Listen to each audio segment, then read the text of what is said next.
Hello and welcome to Inside Politics. I'm Anastasiya Lavrina. The South Caucasus has emerged as a critical arena in global geopolitics.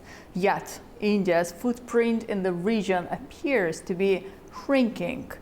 Once viewed as a potential bridge between South and Central Asia, New Delhi now finds itself sidelined from key developments and shifting alliances. Much of this perception stems from India's growing relationship with Armenia, a move that has drawn criticism in both Baku and Islamabad. Meanwhile, Azerbaijan's post-conflict diplomacy and Pakistan's expanding regional engagements are reshaping the political and strategic map. The Middle Corridor is gaining traction. Regional security formats are evolving, and India seems to be watching from the margins. Is this a temporary pause or a more permanent realignment? Could India's approach be recalibrated to match the region's new realities? Or has it already fallen too far behind in a space where connectivity, credibility, and coordination are key? Today on Inside Politics, we bring together voices from Azerbaijan and Pakistan to assess where India stands, what strategic errors may have been made, and what options remain for Delhi if it happens and it hopes to re-enter the conversation in a region that no longer waits. But first, let's take a look at how we go here. India's ambitions in the South Caucasus are facing fresh scrutiny amid signs that its once promising role in the region is fast slipping away. New Delhi's growing alignment with Armenia has raised eyebrows in both Baku and Islamabad, where officials and analysts suggest India may be misreading the region's strategic pulse. Once positioned as a bridge between South Asia and Europe, India is now largely absent from the formats shaping the Caucasus today. It wasn't always this way. Delhi had championed the international north-south transport corridor, aiming to connect Indian ports to Russia and Europe through Iran and Azerbaijan. But attention has since shifted to the middle corridor, linking Central Asia to Europe via the Caspian Sea, and India is not part of that momentum. Critics say India's low engagement, unclear positioning, and lack of coordination with regional actors have eroded its influence. Meanwhile, Azerbaijan and Pakistan continue to deepen their cooperation, from infrastructure to diplomacy, carving out a more coordinated regional framework. So joining me now to discuss India's shifting position in the South Caucasus are two regional voices with sharp insight into the unfolding dynamics. From Baku, we have Nargiz Mamedova, expert in international relations at STEAM Analytical Center. And from Islamabad, with us today, we had Mushahid Hussain Sayed, chair of Pakistan's Senate Defense Committee and a long-time observer of South Asia's foreign policy landscape. Welcome, both of you. And if you don't mind, Nargiz, let's start with you. So my first question, has India's partnership with Armenia permanently damaged ties with Baku or not? Thank you for your question, and I think yes, definitely. First of all, let's see what the number says. And during 2023 and 2022, Armenia and India's military cooperation went to the top range. I think that it's one of the main indicators where we can start to analyze the India and Armenia relations and their implication on the South Caucasus, as well as the relations between Azerbaijan and India.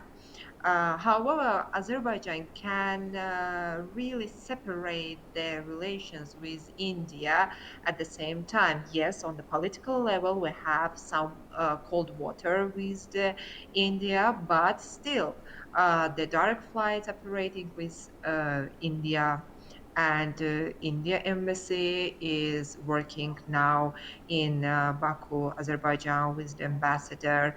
But however, on a strategic level, we understand, and the latest events show that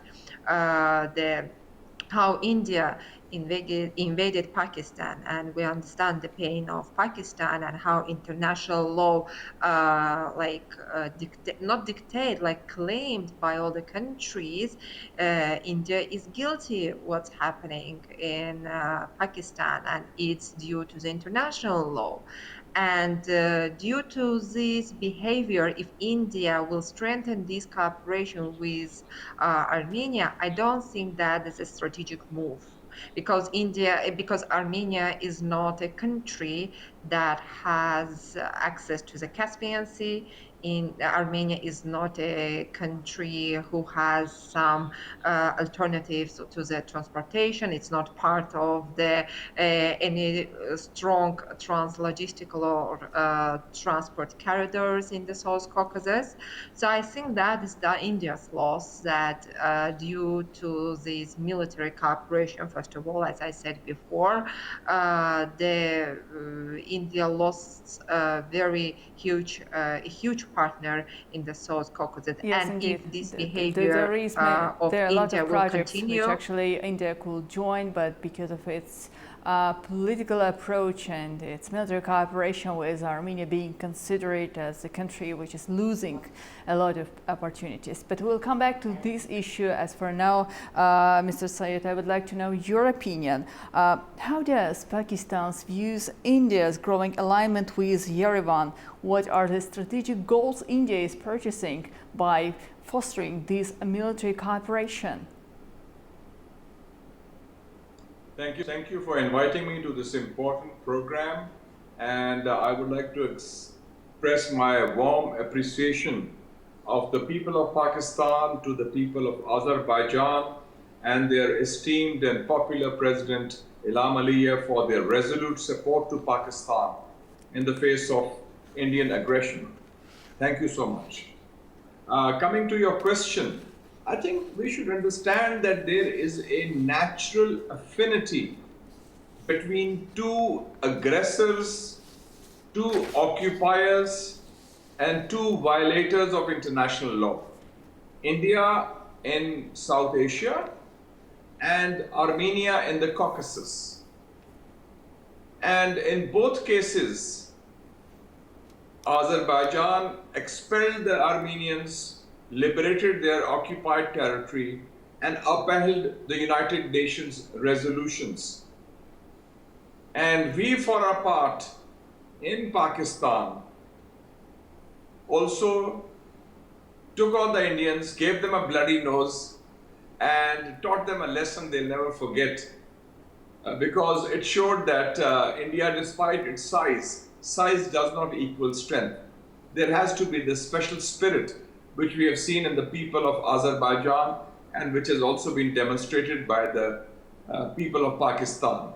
So India obviously feels that kind of affinity because they know the camaraderie and the rapport and relationship between Baku and Islamabad. And since they are also aggressors themselves, they felt that affinity with Armenian aggressors, and both have failed. So it's a tried, tested, and failed formula. And I think people in Azerbaijan and Pakistan rejoice at that. But this is an alliance in the offing between Yerevan and Delhi is a negative one, based on negativism, based on opposition to international law, and based on violations of the UN Charter. So we understand where Armenia and India are coming from. Well, the situation is quite complicated, especially for the countries who are feeling ignored from the international projects, which is supposed to benefit the population. And Mr. Sayed, I do remember from our last meeting in Islamabad, you mentioned that when it comes to Kashmir, the people of Kashmir is a priority, and the number one thing that the government of Pakistan is caring about. So coming back to the infrastructure development and the projects, Nargiz, how do you think, do India infrastructure plans like international north-south transport corridor still hold relevance today? Well, as we all know, India puts lots of efforts and puts all of their like cards and profit on the North-South corridor. However, from the international trade, it's losing their potential. Why? Because lots of the countries, like the major countries who are on this road, are under sanctions, right? Russia, Iran, and will the other countries that are also a part of this corridor they want to potentially be a part of the corridor where are the main trade holders are the sanctioned countries. It's a big question and it's controversial. However, today, like a couple of hours ago, Iran have had talks with India about the reconstruction and developing of the port Chabahar, which is in Iran. However, we also know that lots of the ports in India are still developing. It's like they try to do it, but I don't know that if it will be under these objectives and under these opportunities will be real or not. Also, today, Turkey, the India actually rejected and they just cut off all the relations with the Çelebi, which is a huge translogical company of Turkey that had lots of logistics Nargis, I'm very sorry. services Let me in the challenge you with airports. one more question, referring to what you Yes. already mentioned. In Iran, we do know there is a very important conference, a forum is taking place, and the recent visit of the president of Iran to Azerbaijan, discussion of the potential transport communication. India wants to be a part of all of this mentioned infrastructural project. Do you believe and do you think that there is still a potential for the future development of cooperation between the regional countries, Iran, Azerbaijan, maybe Armenia even in the future if there is a peace agreement signed between Baku and Yerevan without India? Well, I think that if we talk about from the India's perspective, if India will continue their behavior to with the military cooperation enthusiasm towards Armenia, we cannot talk about the really peaceful and like stable cooperation between all the stakeholders that you have said before. But if India will really choose a comprehensive and a neutral balancing position towards the South Caucasus, towards the realities that Azerbaijan and Armenia are very close to sign the peace agreement, like it's like the ongoing process, and stop militarize the Armenia, maybe we can think the future potential of this cooperation. So, Mr. Sayed, is India's lack of engagement in the Caucasus part of a broader strategic failure? No, India's approach is tactical and reactive, in my view. And you just mentioned also the Kashmir issue. I think for them, they have achieved a big setback and they are trying to regain lost position, as you mentioned in your opening remarks, very rightly and very aptly, that India is sidelined, marginalized, so to speak, because Pakistan is the hub of regional connectivity.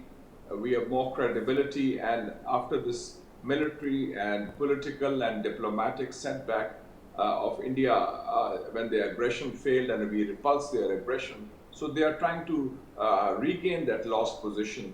And so I see it as a tactical maneuver. They are also trying to have an outreach with Iran. But for example, the biggest connectivity initiative in the region is one of the biggest is the Belt and Road Initiative of China, BRI. And India is out of it. And all the countries of South Asia, including Pakistan, are in it. So that shows where India is currently standing. And it also has lost clout and respect and prestige in the international community, including its formerly close Western partners.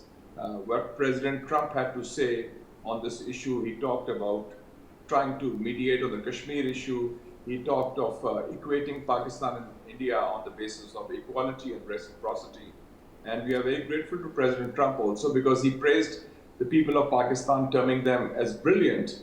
And he said Pakistan has incredible products and they would like to have more connectivity and cooperation in commerce with Pakistan, US and Pakistan. So whether it's China, whether it's the United States, whether it's Turkey, whether it's Azerbaijan, whether it's Saudi Arabia and Central Asian republics of Tajikistan or Turkmenistan or Uzbekistan or Kazakhstan or Kyrgyzstan, we have a very good, strong, robust relationship with all these countries. And India seems to be the odd man out for the time being. Mr. Sayed, you mentioned China, and I would like to ask one more question. China, Middle Corridor, One Belt, One Road initiatives are among the key topic priorities being discussed, not only in between of our countries, but also in Central Asia, in Europe. The country is willing to see the new transport routes. So for Pakistan, does Pakistan view India's absence from key regional corridors as a strategic advantage for itself? Yes, that's a very good question, and we do that because when India is absent by design because of their relationship with China and they feel that they would like to build bridges elsewhere, so it provides a vacuum. And talking of transportation, let me add to you that nowadays a train that leaves China can reach Europe through these corridors that we talk about in about 14 days, which is remarkable. So you see, a new world is opening up. Middle Corridor, Eurasia, Belt and Road Initiative. We have also other initiatives coming up. So in that, countries like Azerbaijan or Pakistan are at the hub of this regional connectivity, which is benefiting all the countries which are involved in it. And India, because of its wrong policies, because of its military-centric approach, and because of its proclivity to be the aggressor as Armenia is feeling isolated and is out of the regional mainstream. So, of course, we are seizing the moment, and we are very happy that whether it's the West, the United States, and some countries of Europe, or the East, whether it's China and other countries, they are all having that outreach with Pakistan and wanting to play a role based on a close rapport and relationship with Pakistan in the economic and connectivity domains. So, and we welcome that. Well, Nargiz, what about the steps of Azerbaijani government which is being taken in return to the behavior of the Indian government, particularly when it comes to Armenia, especially because the military cooperation, as you previously mentioned, is growing. The countries like India, France are sending the military equipment to Armenia, responsible for 30 years occupation of the Azerbaijani lands, and definitely there should be concrete steps taken by the Azerbaijani government. What should we expect? Well, Azerbaijan took all the arguments in the Pakistani-India relations out of the international law, like what the main, the UN chapter and all the principles of international law are on the side of Pakistan. And due to this, of course, we understand that the India supported Armenia even during the Second Karabakh War. After this, I think that Azerbaijan's foreign policy, there were some signals that India should be very attentive to what's happening in the region of South Caucasus. And the ongoing process of military assistance to Armenia. And even the president of Azerbaijan, Ilham Aliyev, claimed several times why France, India, or any other country will support military Armenia who lost the Second Karabakh War. And there's no logical explanation of this behavior. However, Baku is still very, let's say, logical in the steps to even towards India. There were several statements from the Minister of Foreign Affairs of Azerbaijan regarding the behavior of India, that supporting a country that have lost the war. It's not logical, it's not the policies that we want to see in the South Caucasus, and it can prevent even symbolically the peace agenda between Armenia and Azerbaijan. Mr. Sayed, can India actually counter the Türkiye-Azerbaijan-Pakistan axis without provoking further isolation? I think it's a very important question, but let me come back to what Madam Nargiz had just mentioned about the earlier question of France and India sending military equipment or arming Armenia or supporting Armenia. You see, on the one side we have India, France, and Armenia. I call this the axis of losers. They lost badly. India was defeated by Pakistan in the recent rounds they had of aggression. We repulsed them and we gave them a bloody nose and we taught them a lesson. Azerbaijan, mashallah, by the grace of the Almighty, also did the same with Armenia. They liberated their territory. And both Pakistan and Azerbaijan were on the right side of the international law and the right side of justice. And interestingly, we shot down 3 French-made Rafale jets in the encounter that we had on the night of 6th and 7th of May. Our jets hit directly, and the so-called invincible planes of France, Rafale jets, $300 million each, by the way. So they lost $1 billion in less than 1 hour.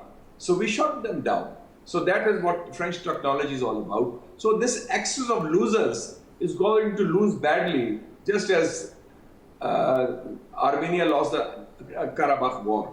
And now this alliance, this camaraderie of Pakistan and Azerbaijan and Turkey is based on solid foundations, not just of brotherhood, but of justice, international law, and the United Nations Charter. And it is a defensive, peaceful, and protective alliance to deter aggression, to strengthen peace, security, and stability, whether it's the Caucasus or whether it's South Asia. Mr. Sayed, if I'm not mistaken, just recently I read the news that China and Pakistan are planning to deepen the military cooperation in the near future. Pakistan and China have a long relationship. It's a strategic bond. We are neighbors, and China and Pakistan have a model relationship. We call it, we are Iron Brothers, and it's all-weather friendship. And the friendship, especially in the domain of defense and diplomacy, is multifaceted. And yes, this defensive, peaceful cooperation is meant to deter outside aggression. And Chinese defense equipment has played a very pivotal role in Pakistan's efforts to preserve, promote, and protect its unity, sovereignty, and territorial integrity, just as we also support China's efforts to strengthen its unity, sovereignty, and territorial integrity. So this is a relationship based on mutual interests and a common worldview and common values that uphold principles of peaceful coexistence, the United Nations Charter, and international law. Well, dear expert, thank you so much for joining Inside Politics today. Our pleasure. Thank you, and keep up work, Anastasia. And Thank see you you for again soon in invitation. Pakistan. Thank you. You are a popular anchor in Pakistan also. So that's all for tonight's Inside Politics. Thank you so much for watching A News. My name is Anastasiya Lavrina, and see you next time.